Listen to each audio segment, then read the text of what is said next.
কি একটা পাটুয়ারি না কি জানি, ডার্বি পাটুয়ারি। উনি মাদ্রাসায় পড়লেই সারা জীবনের টুপি হয়ে যায়। আর টুপিটা আমি আইসা দিতে ভুলে গেছি, টুপিটাও মাথায় দিলাম। নির্বাচন আসলে টুপির একটা বিশাল গুরুত্ব বাড়ে। আব্বুল ভাইয়ের সাথে ইলেকশন করতেছে, কি একটা পাটুয়ারি না কি জানি, ডার্বি পাটুয়ারি। ও মানে যেখানেই যায় এখানে কৌতুক করে।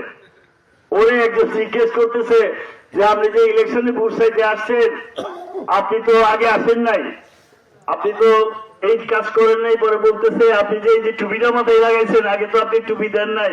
সে বলতেছে আমি মাদ্রাসায় পড়ছি। মানে মাদ্রাসায় পড়লেই সারা জীবনের টুপি হয়ে যায়। এই জন্য বলি, এই নির্বাচনেও দেখছি নতুন লোকজন, এবং যেনাকে প্রার্থী দেওয়া হয়েছে উনি টুপি টুপি লাগাইছেন। ওনাকে জিজ্ঞেস করেন তো পশ্চিম দিক কোন দিকে, উনি বলতে পারেন কিনা।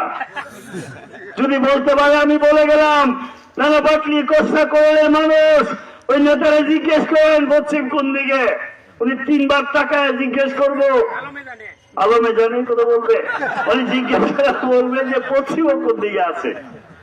এই মানুষের টুপি লাগায়া জানাজা একটাও মিস নাই। আল্লাহ যদি দিত ইলেকশনটা আরো 6 মাস পিছাইতো, আমি দেখতাম এই লোকটা কিভাবে যায় সেই জানাজা গুলাতে। আমি এই কথাগুলো এই জন্য বলছি, সব মানুষকে সবকিছু সাজায় না, সব কিছুতে সবকিছুকে মানায় না। যে মানুষটা যেটার জন্য উপযুক্ত সেই মানুষটাকে সেখানে দিতে হবে।